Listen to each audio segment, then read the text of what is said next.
On behalf of the Sustainability Reporting Standards Board of ICAI, Jyoti Singh extends a warm welcome to all of you to the 43rd session of our webinar series, Demystifying Sustainability, Catalyzing Growth. Today's session is centered around a critical theme, product carbon footprint as a strategic tool. We are honored to have with us our esteemed speaker, Mr. Shreyas Khadseji, and our moderator for today's CA Kinjal Narendra Shahji and CA Kayur Gangajarji. Let us now begin. I would now like to invite CA Kinjal ji to kindly take the session forward. Hello, everybody. Good afternoon. I would like to give a brief introduction of our esteemed speaker today, Mr. Shreyas Khadse. Shreyas Khadse leads environment and sustainability initiatives at InCorp Advisory with strong expertise in ESG strategy, sustainability reporting, and climate action across diverse industries. He specializes in global frameworks such as GRI, TCFD, IFRS, BRSR, GHG accounting, LCA, CBAM, and net zero and SBTI aligned decarbonization roadmaps. Holding an MSc in environmental studies and resource management from TERI SAS, he blends analytical rigor with practical ESG implementation. He has supported 250 plus companies in sustainability reporting and conducted GHG assessments and LCAs across 20 plus sectors, contributing to nearly adoption of climate commitments and sectoral leadership. With this, I conclude my introduction and I hand it over to our speaker today. Yeah. Thank you so much, Kinjal. Hope so. I'm audible to you, right? Yes, sir, you are audible. Okay, so let's start again with our today's topic, basically product carbon footprint as a strategic tool. So, like as Kinjal has just mentioned, that there was approximately more than 40 sessions has been conducted, right? So, in that session, we have seen the topics. The topics was covering all the topics such as sustainability. Then most of them has talked about scope three and other parts. So, one of a very important part in scope three, because scope three is the starting of the journey. So if you see overall journey, it has been started from scope 3, like a lot of companies are starting doing a GHG accounting, a greenhouse gas accounting for the company. Now it has been percolated to product carbon footprint. That means whenever I am buying an iPhone, or whenever buying any goods or anything, for example iPhone or something, what is the emission linked to that? For example, now iPhone is claiming that their products are carbon neutral. So how they are claiming it carbon neutral? So what they basically do is, first of all, they will calculate the emission footprint for their product, iWatch, like their phones and everything, MacBook and everything, and then they will see how much is their carbon footprint from the suppliers, and then what is a emission footprint of their particular phone or particular product, and how much I need to mitigate to come up at a zero level. Right. So this is broadly about a product carbon footprint. So when we say product carbon footprint, is similar and very simple to the term that it's calculate the carbon footprint or emission of that particular product. Yeah. So going on to the next part, yeah, so Kinjal has already talked about my profile. So agenda of today's basically today's session will be the introduction and basically context setting of the strategic tools. What can be the strategic tools to conduct a product carbon footprint, like life cycle assessment, product carbon footprint, environmental product declaration, what are their business applications and roadmap, when you should go for LCA, when you should go for PCF, and when you should go for EPD, that is environmental product declaration. So I will brief on all these parameters. Yeah. So let's start once again. Yeah, just a minute.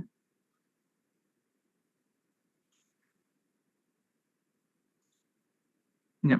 So let's start with the first point. This is what is a product level carbon accounting. So basically, as I mentioned, product level carbon accounting is similar to its term. It's like you quantify the greenhouse gas emission associated with an individual product throughout its life cycle.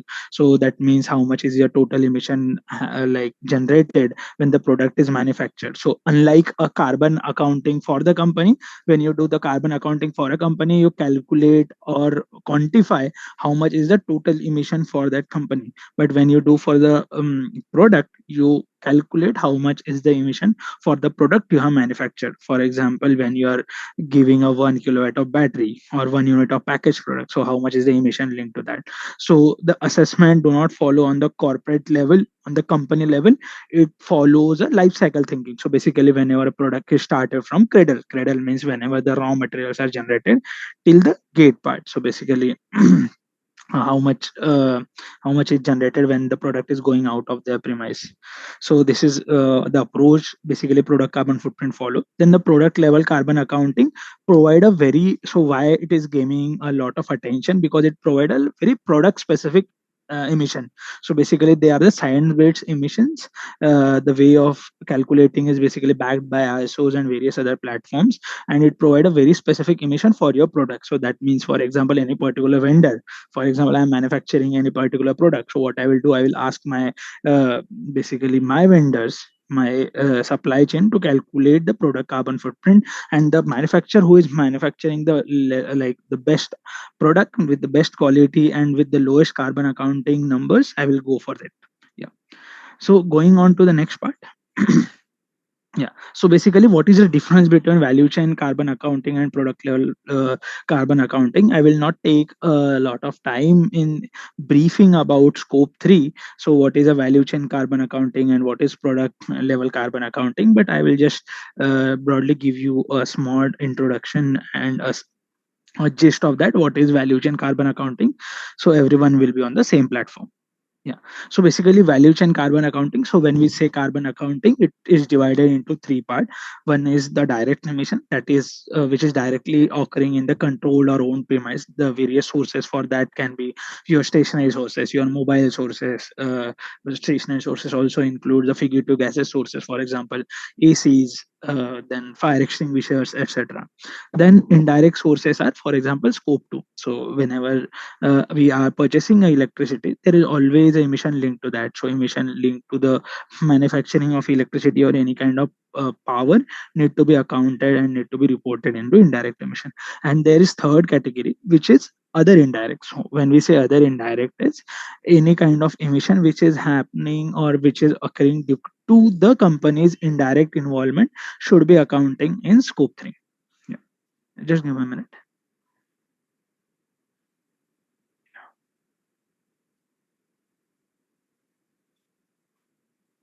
Yeah. Yeah. Let's go ahead. With the next part is emission in value chain. So how the corporate level value chain accounting is done is, so corporate level value chain accounting, as I mentioned, is scope 1, scope 2, and scope 3. Scope 3 is basically whatever the emission which is happening indirectly due to company's intervention. So there are various frameworks to calculate and quantify the scope 3 emission. So basically it has been divided into 15 subcategories.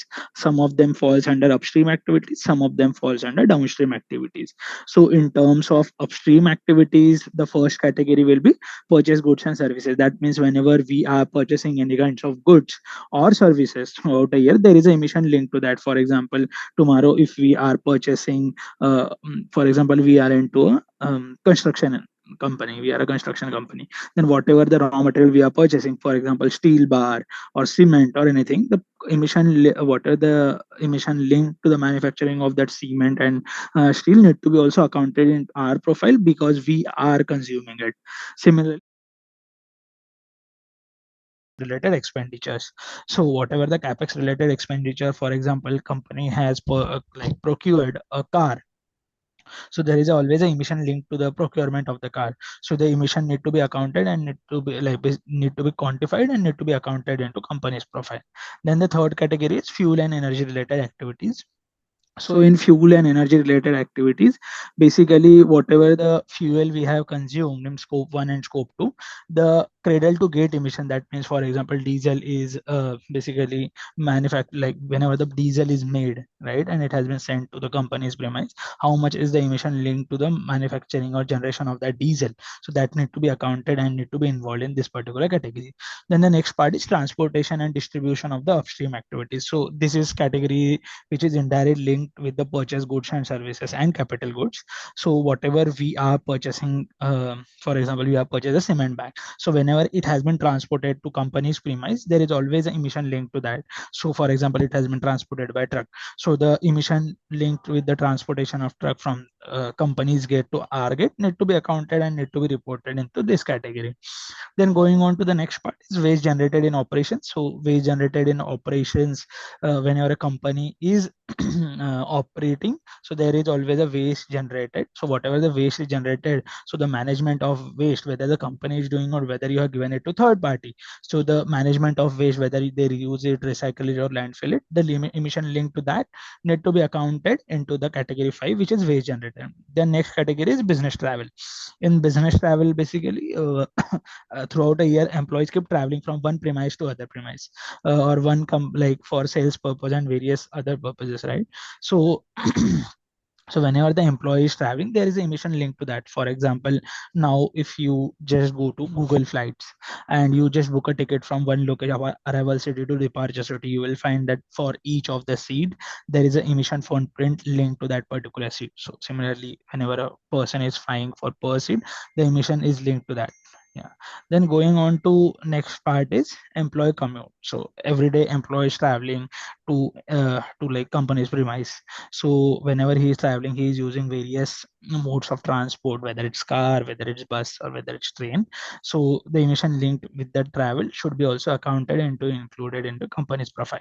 Then the next part is leased asset. So leased asset, uh, the leased asset is basically whenever a company is taking an asset on lease. For example, any of the office, what we say, guest house or something, if the company has taken it on lease and we are not accounting it into scope 1 and scope 2, then the emission need to be accounted with the spend based value or other ways and need to be accounted into this particular categories. Then going on to the next part is downstream activities. So downstream activity includes, for example, any of the company who is manufacturing a physical product. These activities become pretty important and pretty relevant for that particular companies. For example, transportation and distribution of the product. For example, this will come. So basically, all these categories will account the emission from your company's gate, right? Dispatch gate to end of life of the product. So for example, any of a company is manufacturing a cement bag, so the transportation from that premise to customer's premise need to be accounted here. Similarly, processing of sold product, if any of the company is manufacturing an intermediate product, so whenever that product is basically transferred into the final product, how much is the emission generated to process that particular product to manufacturing the final product need to be accounted here. Then going on to the next part is use of sold product. So use of sold product is, for example, any of the companies manufacturing a CFL bulb or something. So the emission linked to the whole life cycle, that throughout the life the bulb will, let's think that the bulb have a life of 10 years. Throughout its life, how much electricity it will consume and what will be the emission generated. So that need to be also accounted and need to be reported into this particular category. Then going on to the next part is end of life treatment of sold product. So end of life treatment of sold product is whenever the product is like after 10 years of that particular CFL, it will go to the landfill or it will go to Bhangarwala. So the emission linked to that need to be accounted, that what is happening to our product at the end of life, whether the end of life falls and after 100 years, after 10 years, 5 years, anything. Then the next category is downstream leased asset. Downstream leased assets are basically if any of the asset company is company own any showroom, company own any office or building, and company have given it on lease to someone else, and company is getting a financial benefit out of that. So that need to be accounted. The scope 1 and scope 2 out of that need to be calculated and need to be accounted into this particular profile. Then going on to the next part is franchises. So this is basically category 14, which is franchisee. Any company working on the franchises model. So their emission from each of the franchisee located throughout the operational model need to be accounted and need to be reported in this category.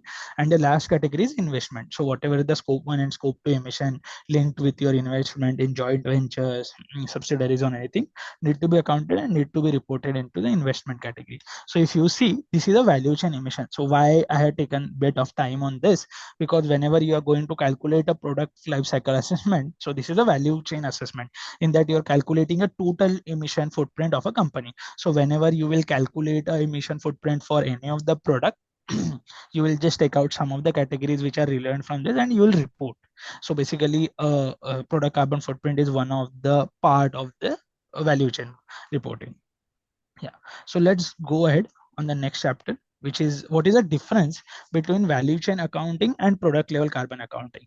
So basically product level carbon accounting measures the value chain emission at the organizational level. Product level carbon accounting measures what is a specific emission to the product or the SKUs, whether it's 1 ton, 1 hour. It can be also calculated for the service, for example 1 hour of service or end-to-end service. So it's basically calculated on the base of SKUs. Then going on to the next part, scope 3 accounting or value chain accounting covers upstream and downstream both. Product level carbon accounting depends on based on what life cycle you have targeted, whether you are targeted from cradle to gate, cradle to grave. So this terminology will be covered into the next slide. Then going on to the next part is like the corporate accounting is conducted by various methods. It can be done by spend based or activity based. For product level accounting, you most probably refer to the primary supplier data or you go with the activity based data. Yeah.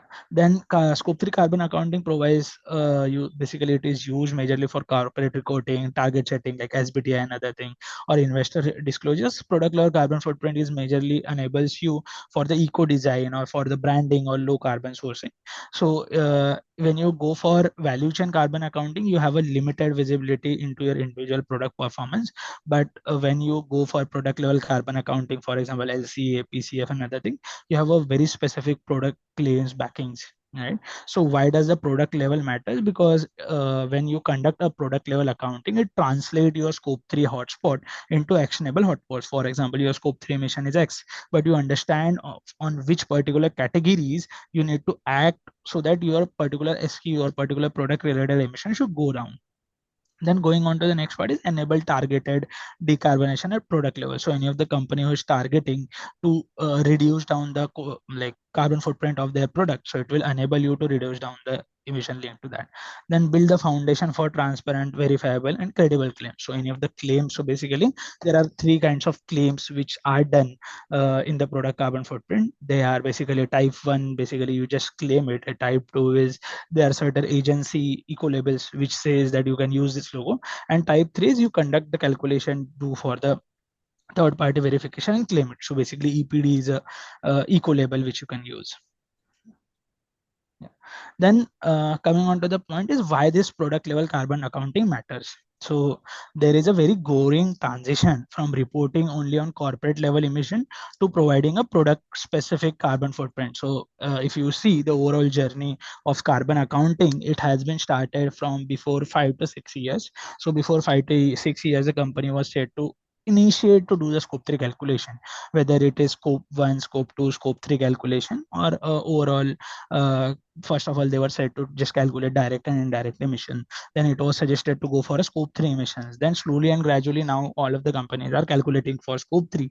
Now you know each of the company's performance. But if you need to do apple to apple comparison, for example if you want to buy a remote, right, but which remote have a lesser footprint, but for that you will require a product level carbon accounting of that particular product to conduct to come on the conclusion with which particular product you should go ahead with. So what are the reasons to go ahead with the product level carbon accounting, and why this getting a lot of boom? You will hear that a lot of companies will say we have conducted LCA for our product, why we have conducted a PCF for our product, we have conducted a product level carbon accounting for our product, basically EPD for the product. So these all have been done by the two reasons. One is the strategic, or there are some of the regulatory push for the same.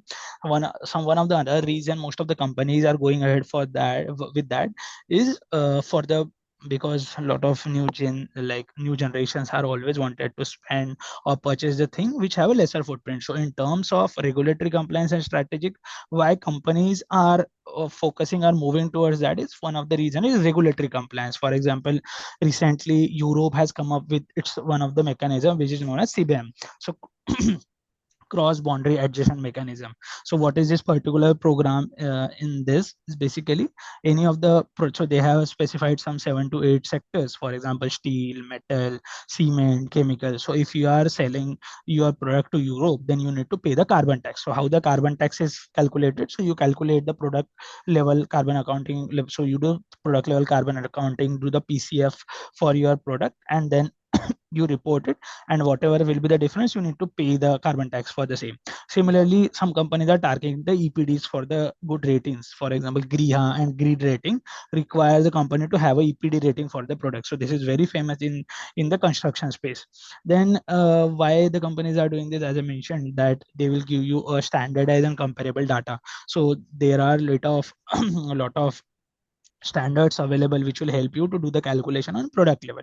For example, GHG protocol product standard are there, ISO 14067 is there, so which ensures the calculation which you have done are credible and also are the comparable, that you can compare your calculation with your peer company's calculation. Then customer and market driven expectations. So there are like there is an increasing demand from B2B and B2C customers for low carbon, transparent and verifiable product. So that's why a lot of companies are going ahead with that to claim that how their product are emitting less. For example, Walmart. Let's take an example of Walmart. Walmart from 5 years working on its one of the project known as Gigaton. So in that they are pushing their vendors to reduce down the emission because they want to sell the product as lesser footprint. Similarly, Nestle is coming with a zero carbon footprint product, zero footprint net zero coffee and all, to claim all this. So basically these all are driven by the customer, so that's why companies are aggressively working on this particular part. Yeah. Then going on to the next part, competitive advantage. The companies with quantified product carbon footprint have a better position as compared to their peer competitors, and the supplier will always prefer them over others. Yeah. Then going on to the next part is why the some companies are again going for the product level carbon accounting. As I mentioned, it's like it's the need of business, cost and decarbonization value. So because when you conduct a product level carbon accounting, it identifies the carbon hotspot. It pinpoints just 1 minute. Yeah, it pinpoints exact where the emissions are lacking and where the emissions are higher. For example, when you do a product level carbon accounting, it will highlight that you have a 5 process, how much is the emission linked with the each of the process. And where in which process your product is very carbon intensive and all. Then it also supports the targeted decarbonization. If any of the companies, like I just mentioned the uh, example of Apple, right? So Apple is targeting their decarbonization roadmap. So how they are driving it, they're asking their vendors to go for the decarbonization part.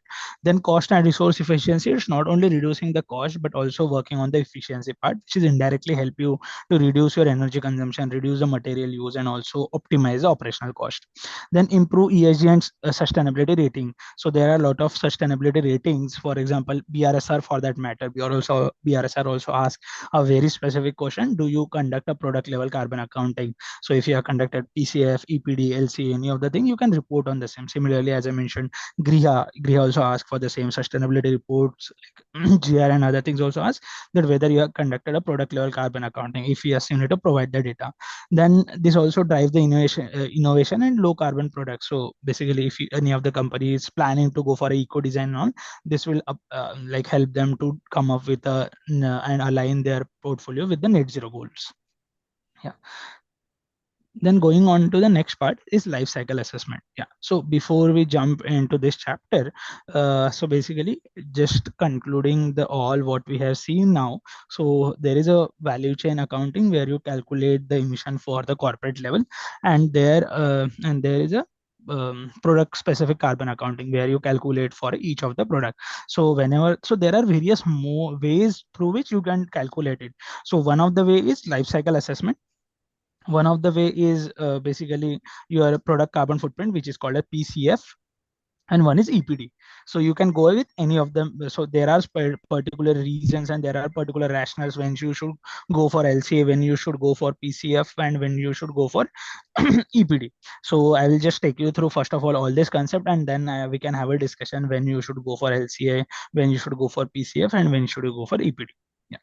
So basically, what is life cycle assessment? Life cycle assessment is a science-based approach to evaluate the environmental impact across the product life. Yeah. So life cycle assessment, as I mentioned, is a very systemic and science-based methodology to evaluate what is your environmental impact of the product, process, or the service. So it's not only applicable for the product, it is also applicable for the services. For example, IT or bank service and all that. So you will see a lot of service also has conducted the life cycle assessment. So when you conduct a life cycle assessment, it will give you a structured and science-based approach. Like LCA will provide a very systematic and transparent data driven methodologies to identify and quantify how much is your environmental impact and how you can reduce it. So when you conduct a life cycle assessment, it's cover the footprint of throughout the life, starting from cradle to gate or grave. So gate means starting from raw material extraction to raw material manufacturing till how the product is going at the end of the life. So it will assess impact on all stages from raw material extraction, manufacturing, transportation to product use, end of life, and it also covers cradle to grade. That means if the same product is again used for manufacturing of the product, what will be the emission footprint? Then internationally, LCA is very standardized. So if you see, if any of the like a lot of foreign investors are now asking to calculate a scope 3, for example, last like before few months I have conducted a LCA. One of the reason the company went with the LCA because they were one of the vendor of CEAT, and CEAT asked them that we will go ahead with your particular rubber product only. So they had a two lines, one was A line and one was B line. So CEAT said that you do the LCA for both of the lines, and the line which have a lesser footprint, we will go ahead with that particular. So we will procure from that particular line. So whenever the LCA is conducted, there is a specific ISO which helps to conduct the LCA. So there are two LCA ISOs for that. One is ISO 14040 and ISO 14044. So whenever the LCA is conducted, you need to align to this particular ISOs. Then there is a multi-impact environmental assessment. So when you do the life cycle assessment, you do not just talk about the product carbon footprint. So I will on the next slide I will also we will have a detailed discussion how the multi impact has been discussed on this particular part, because when you conduct LCA, it's not product carbon footprint you check, you also check on the energy, you also check on the water footprint and everything. It's a one-stop solution basically, LCA, if you are looking for a product carbon footprint. So there, like in this slide, as I mentioned, so there are various approach to do the LC. So it's not mandatory that your LCA should be always cradle to gate or cradle to gate. So when I say cradle, cradle means a baby stage, right? So wherever the raw material extraction has been done. So whenever the LCA is conducted, you can conduct a LCA from cradle to gate. That means any company who is manufacturing, let's assume phone, right? So whatever the raw materials has been extracted, copper, everything need to be accounted. Whatever the final intermediate products has been used, that need to be also accounted.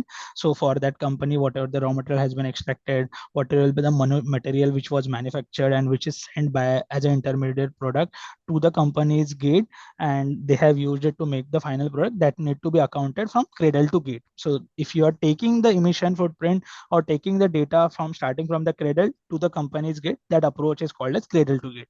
So this is a one kind of LC. Another kind of LC is cradle to grave. That means you take emission from raw material extraction, transportation, material manufacture, product manufacture, so till companies get plus use stage. That means how much was the emission linked with the use stage, how much emission or how much basically input linked with the processing, use, as well as end of life. So if you are using all this, then it will be cradle to grave, that is till grave of that product, end of life of that product. And there is also one more approach which is known as cradle to cradle.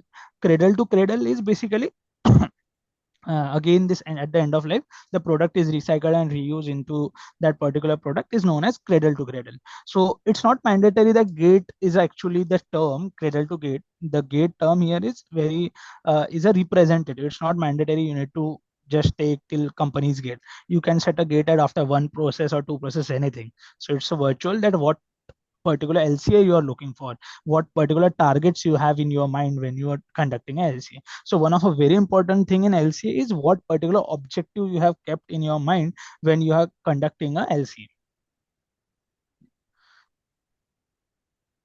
Then going on to the next part is life cycle impact assessment. So in this we have slide, we have said it have a multi-impact environmental assessment. But what is this multi-impact environmental assessment? So multi-impact environmental assessment is when you conduct a life cycle assessment, you will get a result for all these categories. So that means when you conduct and life cycle assessment, you know how much your product, how much damage it will cause to human health, that much how much human toxicity it will release when the product is manufactured, how much respiratory effect it will cause, how much ionization radiation it will cause, how much ozone depletion it will do, how much photochemical oxidation it will do.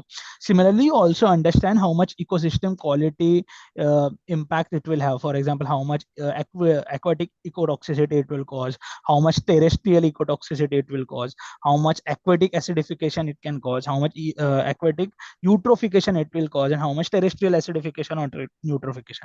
So it will also provide you the result on the ecosystem, like depletion in the ecosystem quality by the manufacturing of your product. And then the one of the very important part why LCA is conducted is to understand its carbon footprint, basically how much global warming potent the product is. So basically how much it will contribute to the climate change. And next part, which is how much resources it will consume, how much non-renewable resource it will consume, how much mineral extracted it has been consumed, how many indirect impact which will be caused in the nature due to the particular product. So whenever you conduct an LCA, life cycle impact assessment, it will respond you or provide an answer on all these four parameters for your human health, for your ecosystem quality, for your climate change, everything. Yeah.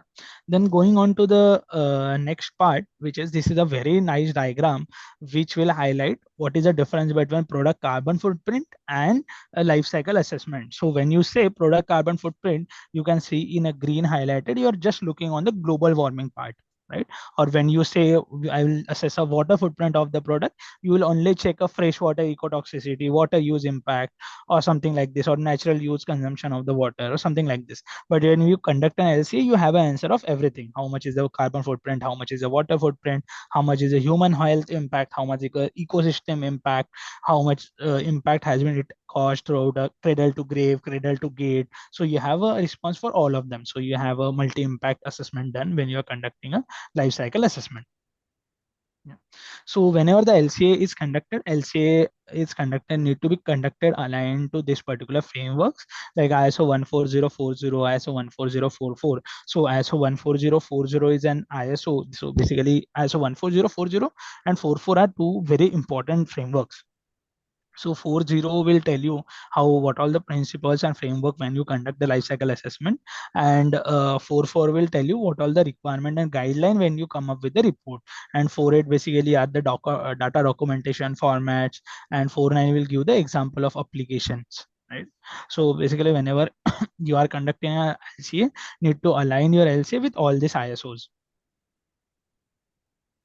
Yeah.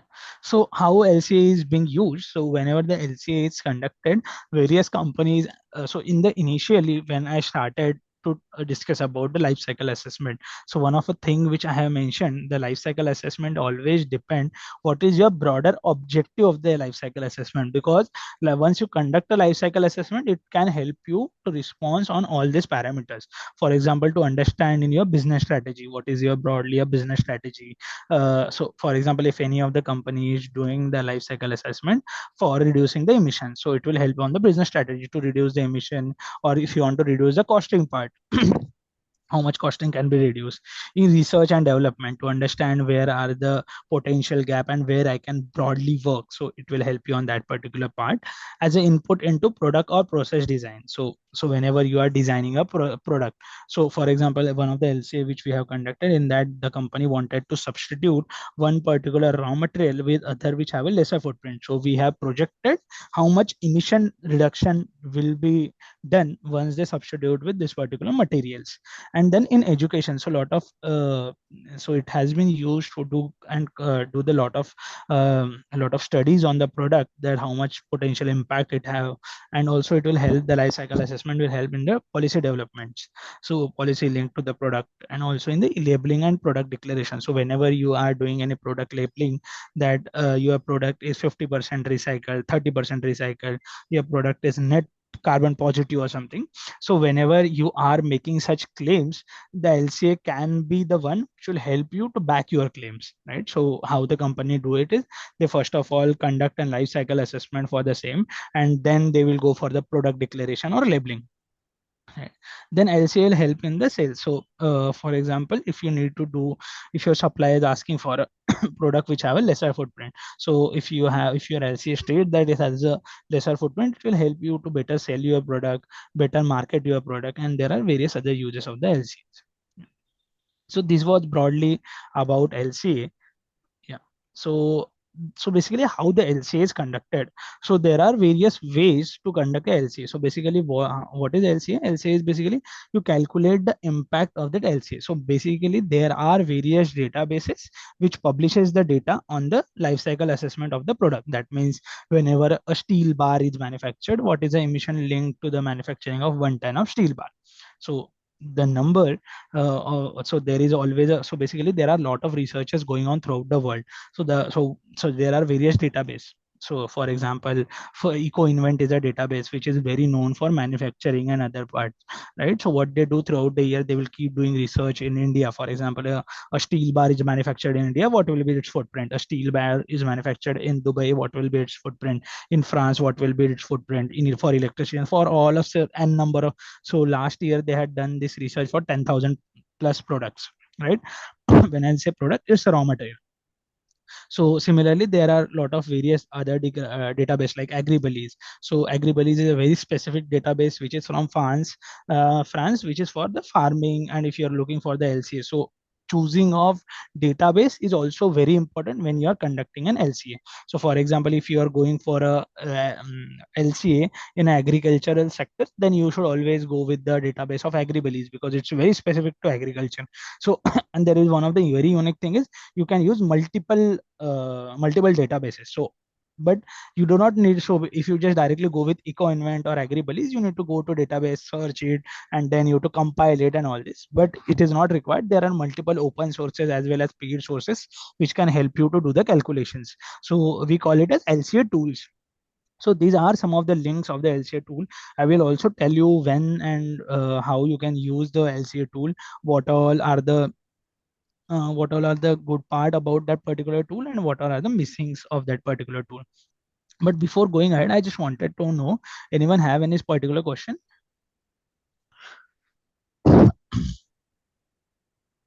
Yes, we have a few questions. Mm-hmm. Shall we take? Yeah, please. First is, what is the purpose of LCA and who will use the result? Okay. Yeah. So basically the purpose of LCA is, so its term represent life cycle impact assessment. So you are conducting an impact assessment. That means you are understanding what is a carbon footprint, what is a GHG footprint, what is a water footprint of your particular product. So so just let me share my screen again.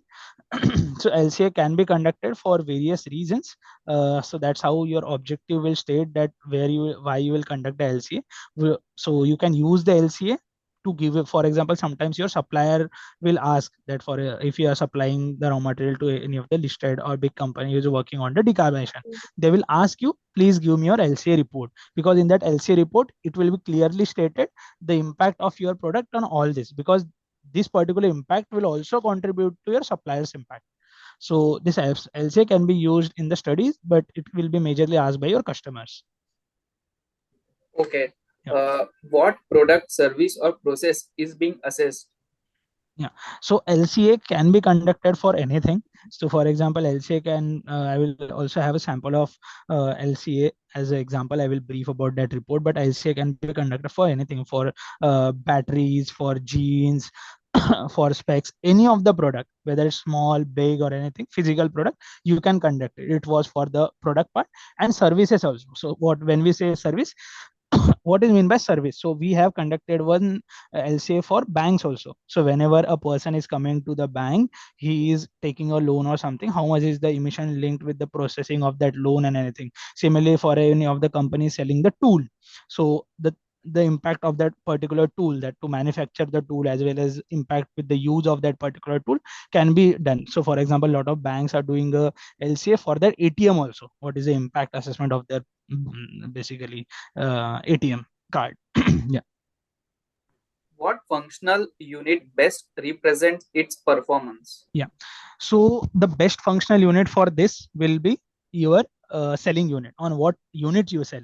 If you're selling on the liters, you can sell it. If you're selling it on the kgs, you do it for per kgs. So functional unit is very important term. So basically, whenever you are doing the LCA, you try to do the LCA on the SKUs, basically on which unit you are selling it.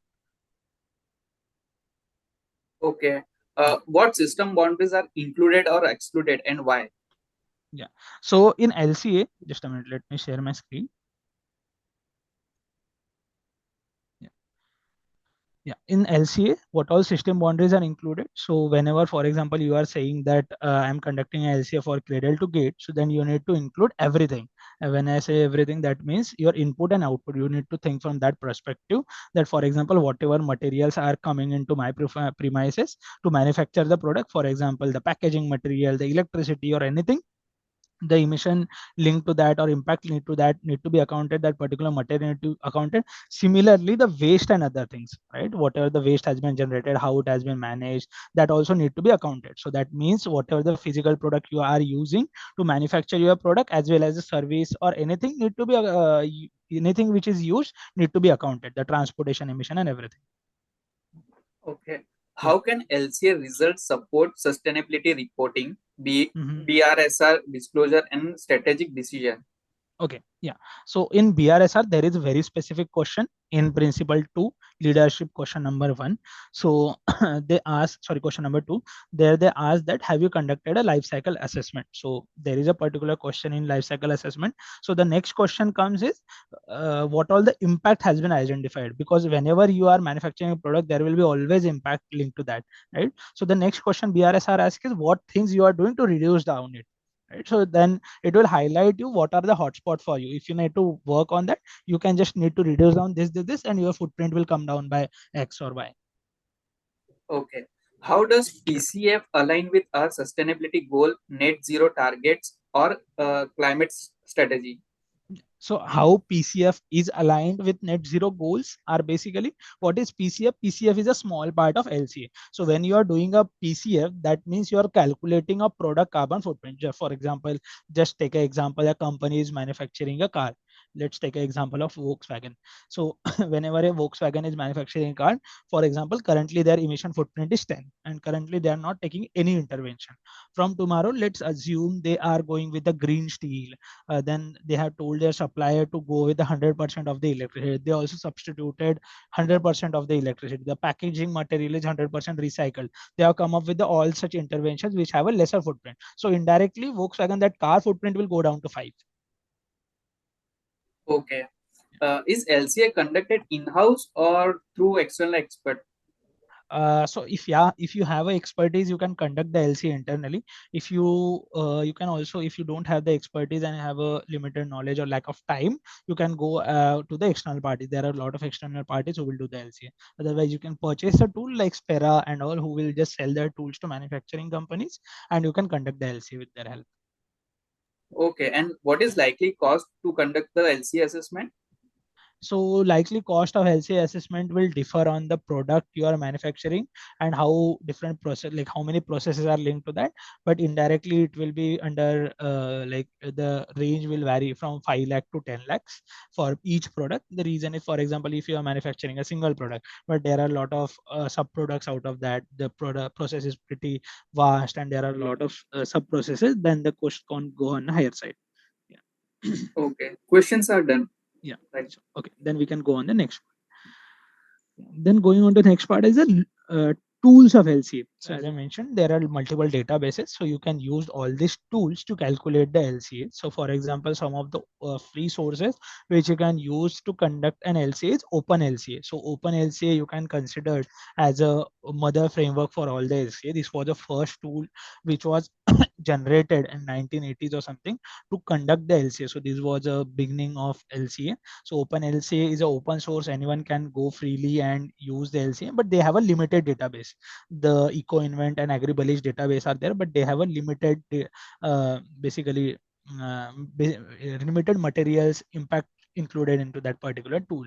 You need to purchase that particular database, and then you can work on this. But it can be a very good starting point. OpenLCA also provides a training. So there is a specific training module they have also published on YouTube, which is free. So you can just download the OpenLC. It also tells how to download, how to install, and how to start. So they will also give 3 to 4 case studies how to done the LCA. So there was one question, can you do in-house? So with the OpenLCA, you can try uh, to to do the LCA assessment, but if the cost and other things are involved, it's always better to go with the third party, because in future carbon tax and other things are also coming. But for a practice and for a knowledge purpose, you can use OpenLCA. The OpenLCA is a desktop based LCA software and fully functional, widely used for detailed LCA modeling. Dataset may be paid, but as I mentioned, the OpenLCA is free, but you have a limited dataset. For learning is a very good tool. Then going on to one-click LCA Planetary. So it's also a free module. One-click LCA has published. It is a pretty easy as compared to OpenLCA to operate. It have a free embedded carbon calculator focused on cradle to gate. So it is useful for early design comparisons. So it's basically easier than OpenLCA, but it also have a limited data set. Yeah. Then going on to the next part is OpenLCA full platform. So one click full platform. So this is a paid version of one click. So recently one click and SEMA Pro is also merging. So so this is basically a cloud LCA and EPD platform with extensive data sets, and demos and academic discounts are available if you are looking for academic reasons or something. But if you are looking for something for a paid version, then OpenLCA, OpenClick LCA is a good platform. And you can use that particular platform. Then SEMA Pro is also one of the first private software private company who has launched this professional LCA software.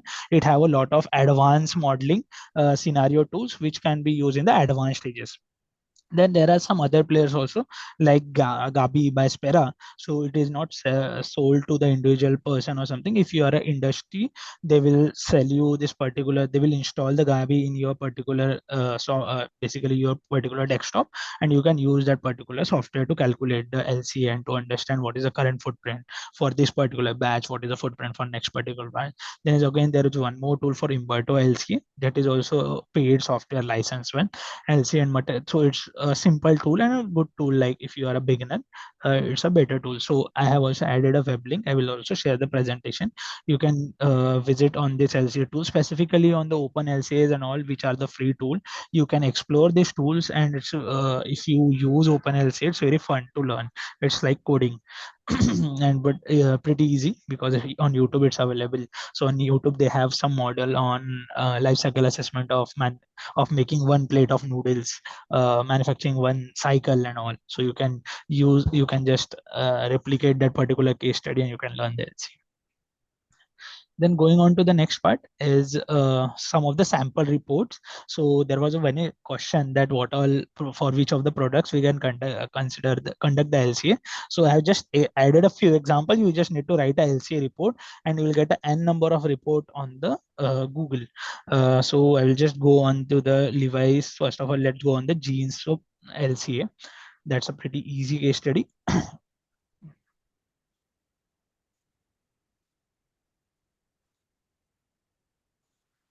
Yeah, so Levi's has conducted an LCA, the life cycle of a jeans. Yeah, so they have just given background about their product, about their company. Yeah, then what is the environmental impact? Yeah, so they are told the generic thing, what are the benefits and all. So then new area studied, they have done a very unique LCA for different parts where the product is manufactured, right? So what all things they have included from cotton production, fabric production, then garment manufacturing, emission linked to that, transportation and distribution, consumer care, end of life of that particular product, and if recycling, then how it's again used in the product fabric production. So they are taken cradle to cradle. Yeah, so these all impact they have assessed: climate change, water intake, water consumption, eutrophication, land occupation, abiotic depletion. Yeah, and this is a summary. This is a definition of all the impact they have assessed. So during the use state, they have considered washing every 10 times a product. So whenever you conduct an LCA, LCA is a snapshot of time. You do some assumptions, you take some assumptions, conclude on something part. For example, here they have concluded that washing every 10 times a product is worn instead of every 2 times reduced. So basically on this intervention they are considered. Yeah. Then this is a product footprint. So Levi's 501 jeans is approximately 33.4 kg CO2. That means whenever a single jeans is manufactured, its carbon footprint is 33.4. Considering the wash and everything, it is consuming 3781 liters of water, and in terms of eutrophication, it contributes to 48.9 gram of eutrophication and land occupation of 12 meters square per year. So this is conventional washing as well as efficient. So they have also done some intervention, and then wash in warm, wash in cold. So that's how LCA tool can be used. You can just use your tool to do and calculate your emission on different things. So for example, if you see here till cradle to gate, they have seeing how much is the contribution from each. For example, in cradle to gate, the climate change impact by percentage, you can see the highest percentage is on the consumer care. That means whenever the washing and other things are done, the highest impact is on that particular stage. Then followed by fabric production, whenever the fabric is produced during that particular stage. Then followed by transportation, logistic, and then fiber, whenever the fiber is grown. Then followed by cut, sew, finish, then packaging, and end of followed by end of life. So here also they have given a very specific, for example, while manufacturing of their product, the emission footprint is 2.9. Then while fabric production, the emission footprint is 9. Then cut, sew, and finish, it's 2.6. And sun dries and packaging, it's 1.7. Then transportation is 3.8, and consumer care is highest is 12.5, and then followed by end of life, which is 0.9. So here they have done it similarly for everything. Yeah. So this was a sample life cycle assessment which has done for genes. Similarly, there was Dr. Reddy's also conducted a life cycle assessment for one of the product. And if you see, this study is pretty in detail, right? So this study will tell you what all things need to be included, what all things need to be excluded. So what is the name of the company, address, who was the contact person, report type, who has done the report, when the report was published. Yeah, and what all the things you need to be. So there was one specific question on 14044. So in 14044, what all things need to be included in the LCA report? Whenever you are conducting a LCA, all these things are mandatorily to be included.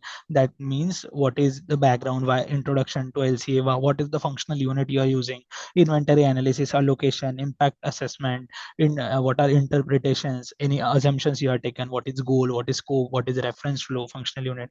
These all are the mandatory things need to be included in the report. Let's go through this comprehensive report. It will give us a broader understanding on the same. Yeah, so this was about the company.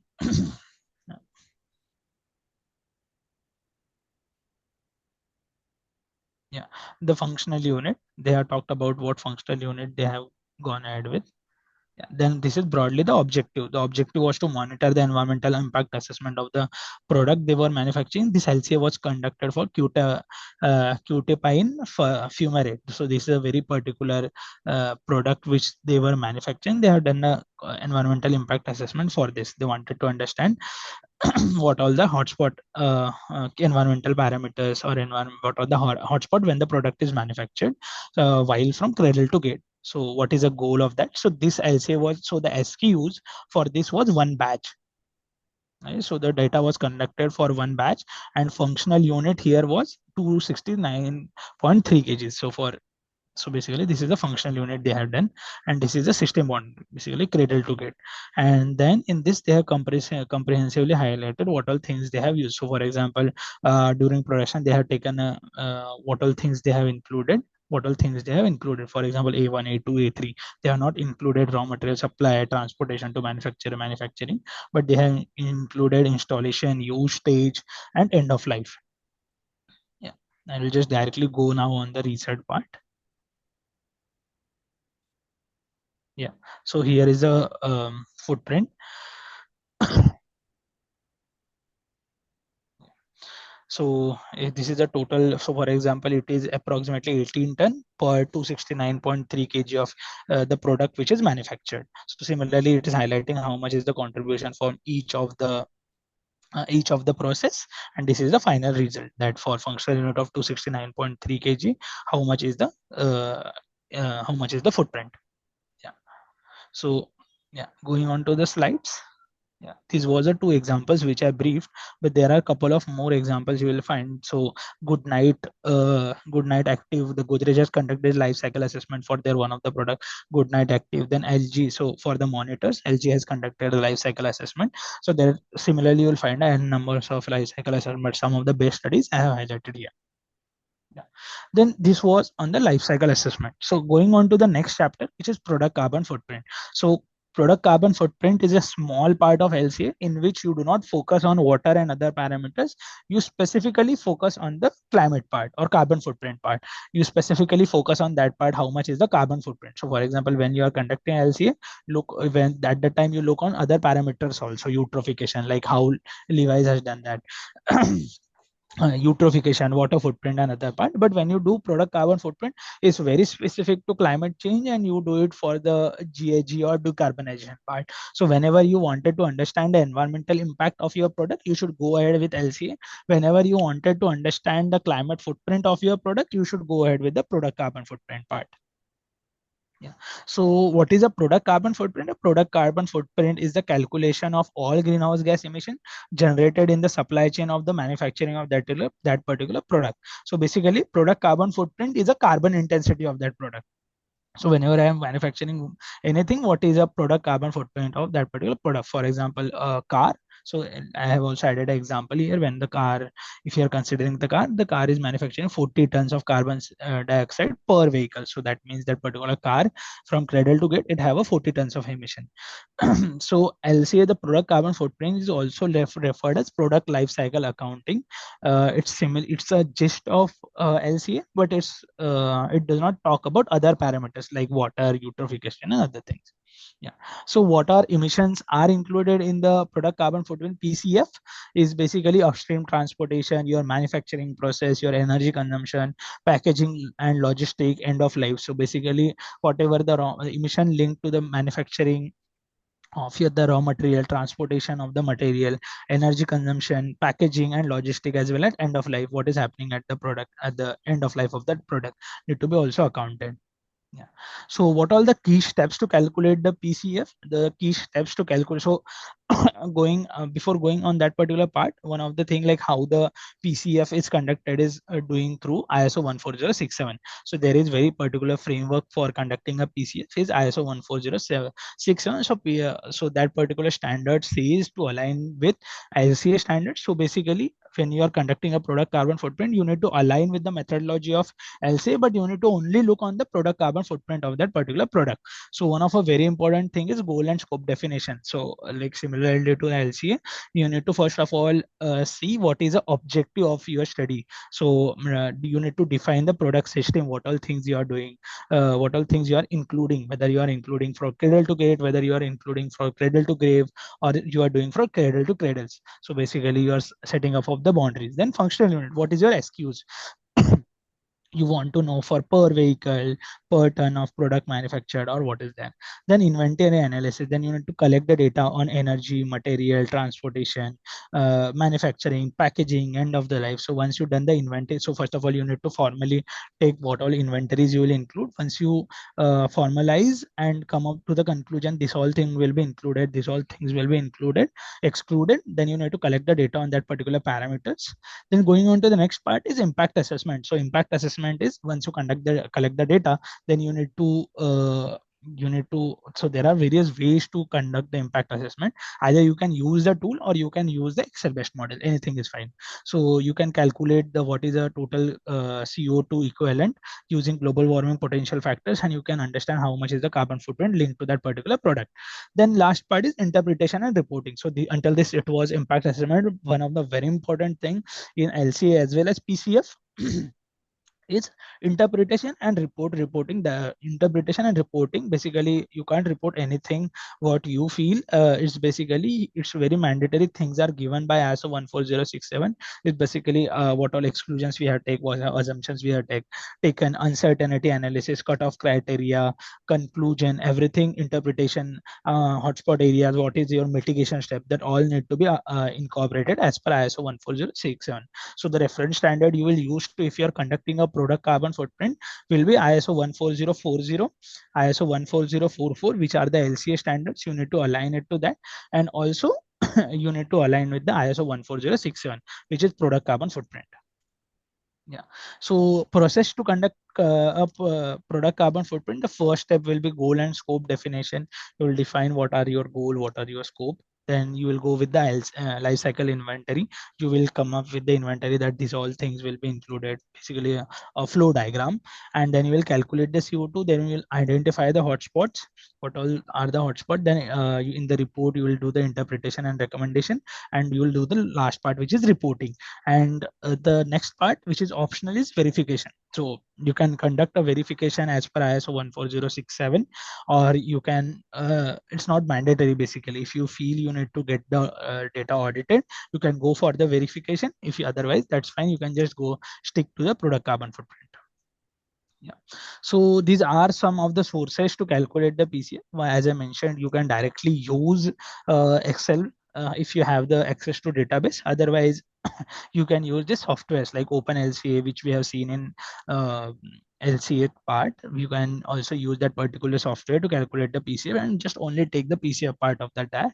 Then CIMA Pro, it will help you to come up with the PCF calculation. GHG protocol calculator is also there, and carbon trash footprint calculators are also there. But GHG protocol and carbon trash footprint calculators have a limited things included in that. But if you want to do a lot of intervention, update the process or something, then you need to go with OpenLC or CIMA Pro. So these are again some of the examples of the reports which you can see in the industry. So I will just directly go on the report. So if you see, the product carbon footprint is gaining a lot of heavy attention throughout the market. So when I say heavy attention is, for example, Asus, Dell, HP, they have conducted this product carbon footprint assessment for all of their products. For example, now just take an example of Dell. They are manufacturing 50 different kinds of laptops, 15 different kinds of monitors, 15 different kinds of different devices. They're doing the product carbon footprint for all of device. Similarly, Asus and others. So I will again directly go to the Dell. So this is a web link for the Dell's website. Yeah, just a minute. Yeah, so this is, you can see it's Dell's website, right? And they have done a product carbon footprint for their desktops, for their laptops, for their monitors, client peripherals, servers, storage. So if you want to know what is, so if you have a particular this model DC15255, you can just directly click on this and you will get a product carbon footprint report for that particular product. So here they have mentioned that what particular product they have assessed. So they have mentioned LCA, but they have done a product carbon footprint because they are not talking about other parameters. They are talking very specific to the product carbon footprint of the product. Yeah, so what they have done for each of the areas also, they have segregated. So so they have done this study for Dell 15 DC15255. So yeah, it has been done using Spera software. So what all things, the details they have mentioned is assumptions. So basically product lifetime they has considered as 4 year, energy demand, manufacturing location. So they have considered currently considered the manufacturing location and calculated for China. Assembly location is also China, and use stage they have considered Europe, right? And SSD they have considered 5 and 2 GB and display 15.6 inch. So here is a total carbon footprint. So when for this particular Dell model, the footprint is 170 kg equivalent. That means, so in terms of manufacturing breakdown, the major emission are from manufacturing. The 85% of the emissions are from manufacturing. 12% of the emission are from use stage.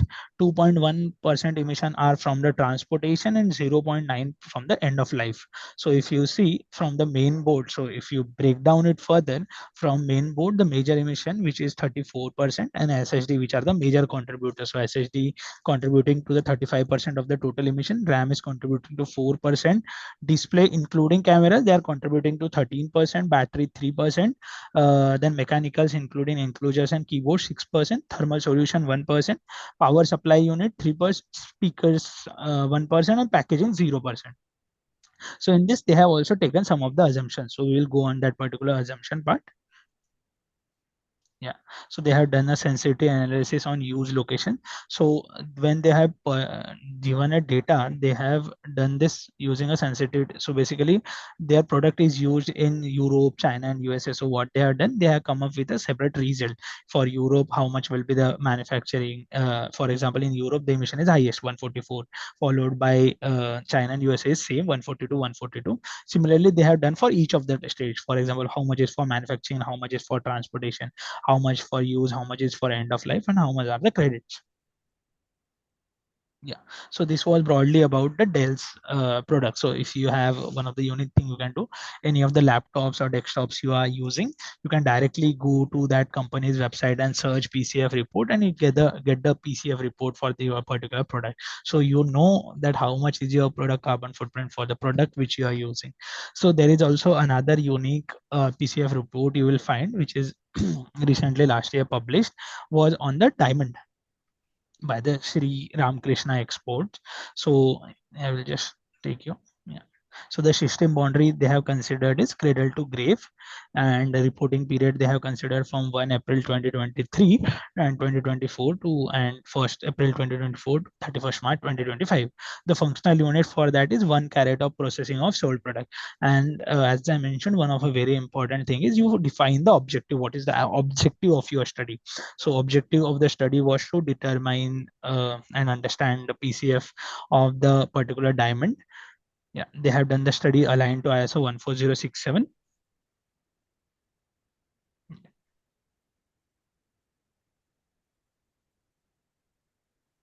So what all things they have included in system boundary, they have done it for cradle to grave, your upstream, which is raw material supply, raw material transportation, processing and cutting, and final product transportation. So they have included all these parts.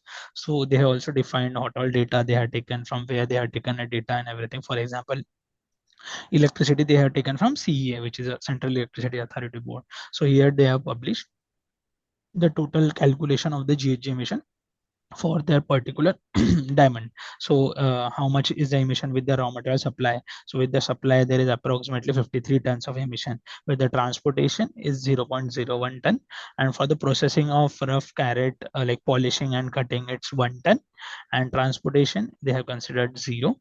Yeah, and here is the final therefore product carbon footprint of processed diamond. So from cradle to grave the footprint is 90.55. So how this particular tool will help is, here they are clearly defining what is their particular footprint. Their particular footprint is just 2, right?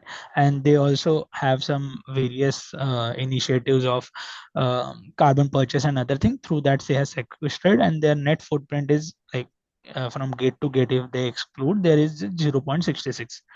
Yeah, and they have highlighted what all the area of improvements where they will regularly work to reduce down the footprint of their product.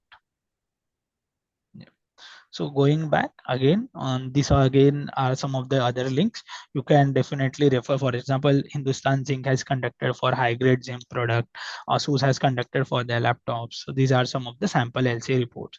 So just wanted to understand any particular question on the PCF part. Otherwise we will go to the third part of today's session, which is environmental product declaration.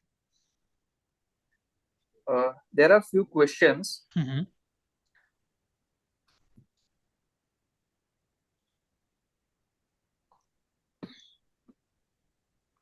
What is the objective of calculating the product and carbon footprint? Objective of calculating the product carbon footprint. So the objective of product carbon footprint is, so I will just give a very real life example. So for example, there we are working with a company who is into metal refining.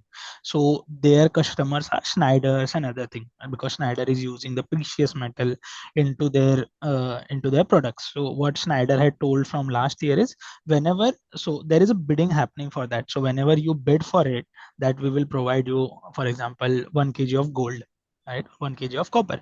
So this much amount we will charge, and also what is the current footprint of the copper which you have manufactured, right?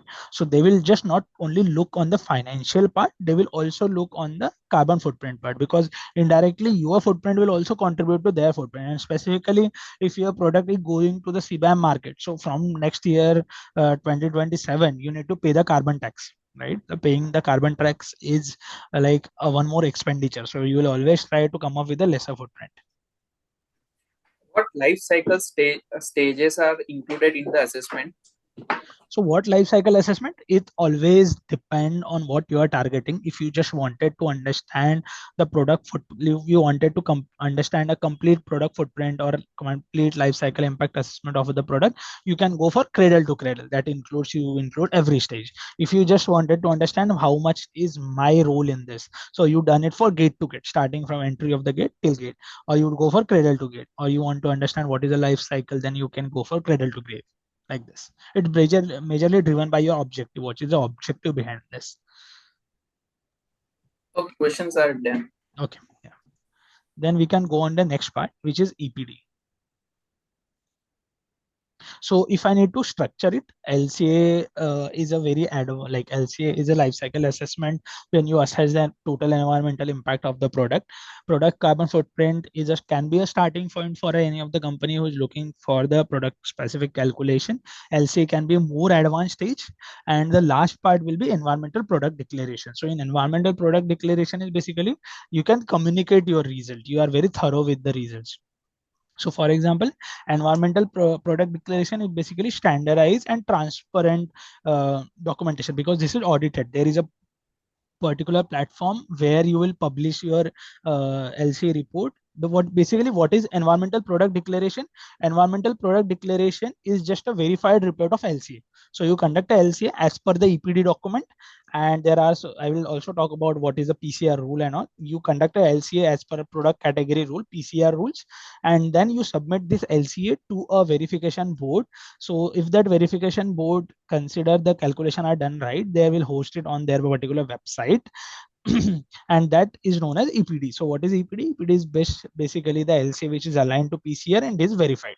But why people are going with EPD? So if you see in the expense terms, PCR is like starting point is PCR. The more expensive one will be LCA, and EPD will be the most expensive, because there are a couple of processes involved. You conduct LCA, the costing of that, then you will go with the verification through third party, the costing of that, then also need to pay the money to that particular board who is publishing this. Yeah. So, but why still people are going for EPD? There are n number of companies in India throughout the world. They are going for EPD because they verifies it. For example, it's a standard environmental product declaration, because EPD are developed in accordance with international standards. So there is approximately 50 to 60 years. They're continuously working on it to bring the consistency and credibility, right? And EPDs have a global acceptance, right? For example, if you are sending it to Europe or something, maybe the vendor don't know whether the data is correct or not. But if you are going for EPD, he knows this already verified by two other agencies, so he can blindly rely on your particular data. So then it is third party verified, so it ensures that everything is accurate and reliable. So the your supplier can rely on the report, and it is transparent and comparable. So when you conduct an EPD, there is particular rule, product category rule, so you need to align your EPD according to that. So you cannot exclude anything or include anything which you feel. So the report is comparable with other things, because there is a very strict format. If you're not aligned to that format, it will not get accepted and all. So it becomes easy for your vendor to directly compare. Yeah. Then going on to the next part is, as I mentioned, understand the product category rule. So here I will just take some of the time. So what is product category rule? So product category rule is a rule book for EPD, right? So in product category rules, let's take any particular examples. I will also tell you some two case studies where are very good case studies on this. So what is product category rules? So product category rules are basically rule book for EPDs in a product category. So they will tell you this functional unit you need to take. That if you are doing for copper, you can't take 1 kg and your vendor other partner will take 5 kg. They will tell that everyone who is manufacturing the copper following the one, for example, they have a particular code for the PCR 0105. So everyone need to align with that particular unit of measurement. So for example, anyone is manufacturing copper, so everyone should take 1 kg as a standard unit of measurement. Then for functional unit, they standardize the functional unit, they standardize the system boundary. They say is that cradle to grave. So if you are saying cradle to grave, everything falling in this bucket need to be included. You can't exclude anything. That uh, leverage you have in PCR or LCA, that leverage you don't have it here, right? Then the data quality rules, they have very strict data quality rules. And environmental impact category, they tell you what all environmental impact categories you need to align, right? Yeah, one of the tips for it is always refer to the latest PCR version. Yeah, so I have also added the link for the environmental product declaration. I will come on this. First of all, let's have a discussion on what all sectors are covered under PCR. So there are 12 sectors they have covered, like chemical product, construction product, electricity, steam. So EPD you will find very common in construction sectors. So if you are if you are saying that I want a GRIHA rating and all, so all of the products which you are using should have a EPD verified, or they have a EPD for their product. Then food and beverage, furniture and other goods, infrastructure and building, machinery and equipment, metal, mineral, plastic and glass products, paper and plastic products, services, textile, footwear and apparels, vehicles and transport equipment. So for all these particular categories, the EPD rules are available. Sorry, product category rules are available. Yeah. Yeah. So these are a project boundary for the EPD. So they will tell you if you're going for cradle to grade, the A1, A2, A3, they will name it that A1 is raw material supply, A2 is transport to factory, A3 is manufacturing. These all three need to be included. Then if you're going for cradle to grade, then transportation to site, construction, installation, use phase, maintenance, repair, replacement, refurbishment, everything need to be included.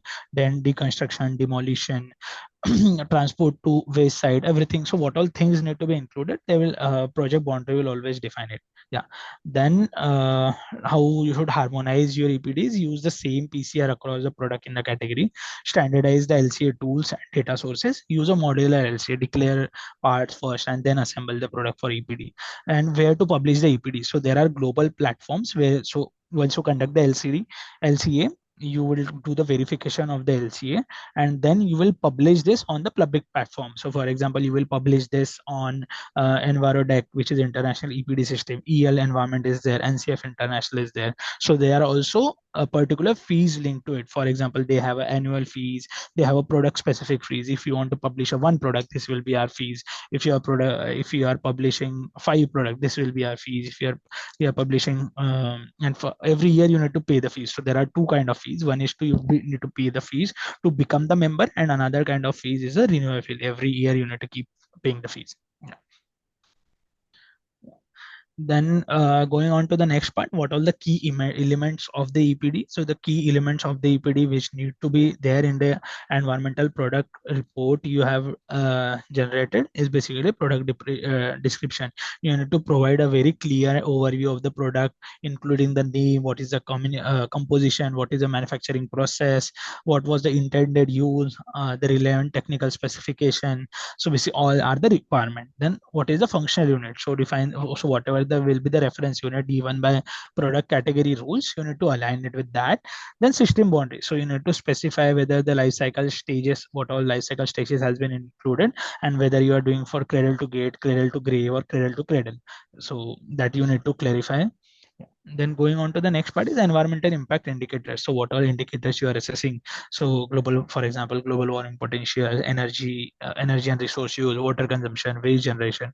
What all are the assumption and limitation? You need to clearly disclose what all are the key assumption, what was the data source, what was the cutoff criteria, 1%, 300, what was the allocation method you have used, what was the limitation of the study, if was the limitation, what things you have done so that next time when you will conduct a study, these limitations will not be there. So this properly you need to ensure and you need to report. And the last part is a verification statement. So they have specific agencies which can do the EPD. So they have also hosted the name of that particular agency. You need to go to them, connect to them, and conduct a verification for that particular products. Yeah. What are the steps to publish an EPD? So first of all, you need to identify or create applicable. First of all, see what are the product category rules are applicable for you. Then you need to conduct an LCA as per PCR. So whatever the PCR has been mentioned, you need to conduct an LCA according to that. Then you need to draft an EPD. So the standard for EPD is ISO 14025. So you need to conduct and draft according to ISO 14025, and then you need to submit it for third party verification. So once just how third party, so there will be 2 rounds with the third party certification. They will give you 2 rounds of findings, and once you do that, the final one you need to register and publish with the program. For example, Envirodeck or anything, you need to publish it on their particular website. So before going on to that particular chapter, I will just show you some sample reports. So if you, so there was a link you all have seen on this. So once you click on this particular link, you will come onto this particular page. So this is a EPD library, right? So you can select the organization name, you can select the country and geography, product category, or PCR tool. So for example, I have selected here India.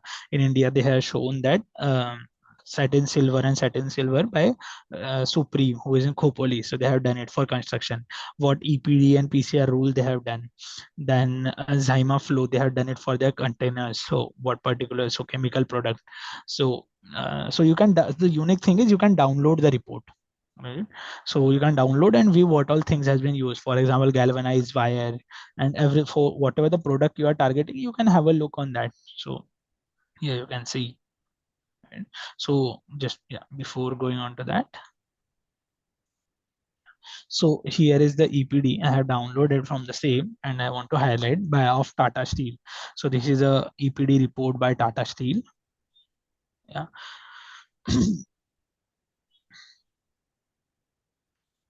They have published the name and all the details required. So for example, product category rules, what product category rules they have aligned to? They have aligned to fabricated metal product except construction material version 2.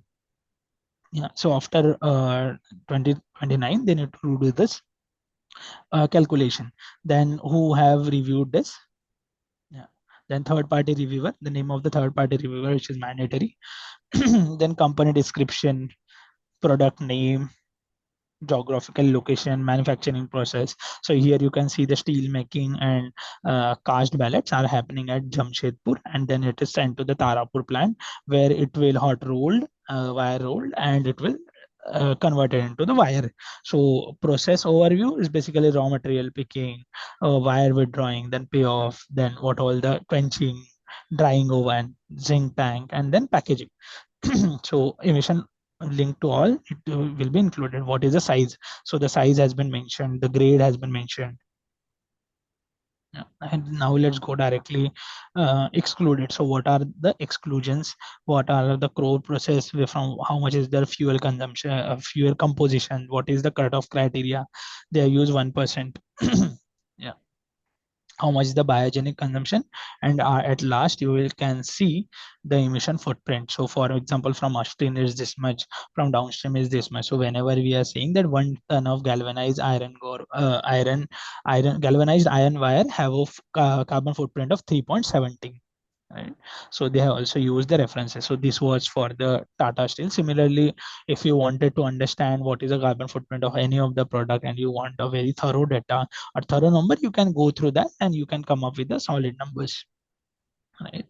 So going on to the last part, and then we will have the questions. So strategic tools, when you should go and use LCA, when you should use PCF, and when you should use EPD. So it always depend on the purpose, right? So if your purpose is to quantify the climate change impact, then it's better that you can start with PCF right?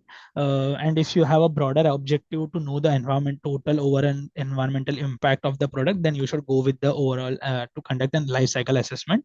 And if you want to communicate it to the rest of the world, then it's better that you should align it to the EPD that aligns that you have conducted and verified it. There is no exclusions or something. It's aligned to the industry standard.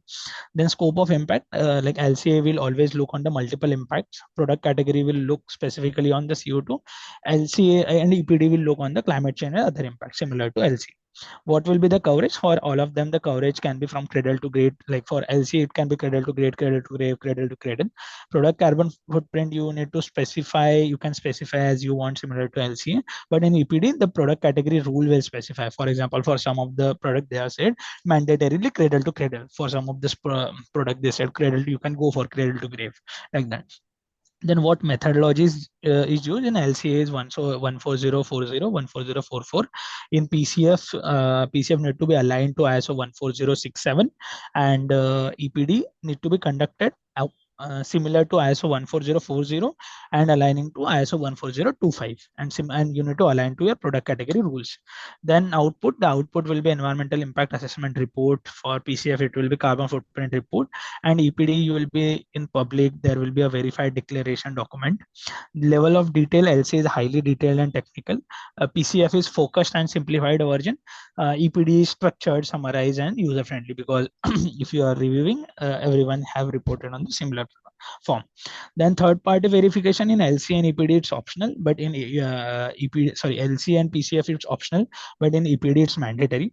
Then primary users, specifically sustainability team, LCA practitioners, can use the LCA lifecycle assessment. Use of PCF will be for better scope 3 reporting, aligning with the decarbonization, do the supplier engagement, get a supplier preference so that you can do the PCF. And EPD you can do it for to do the eco labeling for the green procurement, transparency, and for the market disclosure, you can go ahead with the environmental product declaration. Role in sustainability strategy is very scientific foundation. PCF is bit of climate focused, and EPD is very credible, and you can disclose as well as communicate.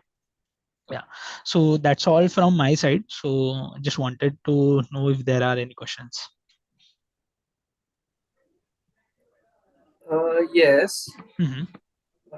Why is the PCR needed for this product category? Yeah, so basically whenever you are doing the EPD, so what is a product category rule is basically a dictionary, right?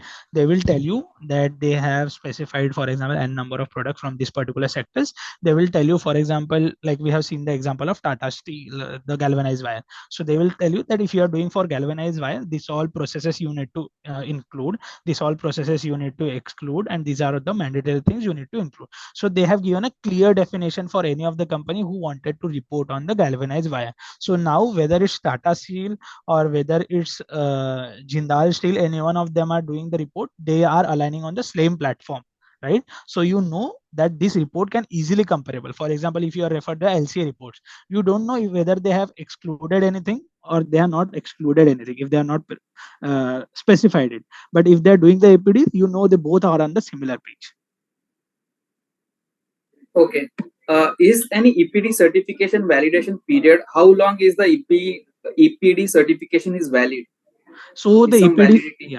EPD certificates is valid until and unless your PCR category rules are also valid. So we have seen in the case of Tata Steel, it was valid till 2029 because that PCR rule was valid till 2029. Okay. Can we sell carbon footprint to other entity? Do we have to disclose such sale in a report? So when you say carbon footprint, so basically whenever you are doing LCA, PCF, and EPD, at that time you are conducting or knowing the carbon footprint of the product, right? So we have seen in the case of SRK Diamonds, they were having some credits, so they were netting it that, but it was not a very correct approach. You can highlight what all interventions you have done, how much reduction you have done, but you can only sell if you have more carbon generated than. So when, for example, if you are manufacturing a product, that product is not giving a carbon, it is uptaking a carbon, for example, but currently there is no such product. So again, that is the case. Okay. No further questions. Okay. Yeah. So we move forward to a vote of thanks. Good evening, everyone. We, on behalf of Sustainability Reporting Standard Board of the Institute of Chartered Accountancy of India, I extend my sincere gratitude to all the participants for the joining today's webinar on product carbon footprint as a strategic tool. Your parties, your presence and active participation contributed significantly to the success of this session. I would like to place on record our special appreciation to our speaker, Mr. Shreyas Khadse, for delivering an engaging and thought-provoking session. His in-depth knowledge, practical insight, and strategic uh, perspective on product carbon footprint and its role in sustainability were extremely valuable and well appreciated by the participants. The session effectively highlighted how product carbon footprints serve as a critical tool for informed decision making, sustainable product design, and alignment with the involved ESG and climate related expectations. Mr. Khadse's uh, clear explanations and a real world perspective enable participants to better understand the strategic relevance and practical appearance of carbon footprint. We also extend our heartfelt thanks to all participants for their keen interest in active discussion and active engagement throughout the webinar. Your participation reflects a strong commitment towards advancing sustainability and responsible business practices. We look forward to your continued association and to welcoming you at our further webinar and invite on sustainability, ESG, and emerging development in climate reporting. Thank you once again for your valuable time and participation. Thank you Thank so you. much, Keyur, and thank you everyone. Yeah. Thanks, Damini. Thanks, Jyoti. Bye. Bye. Thank you so much, sir.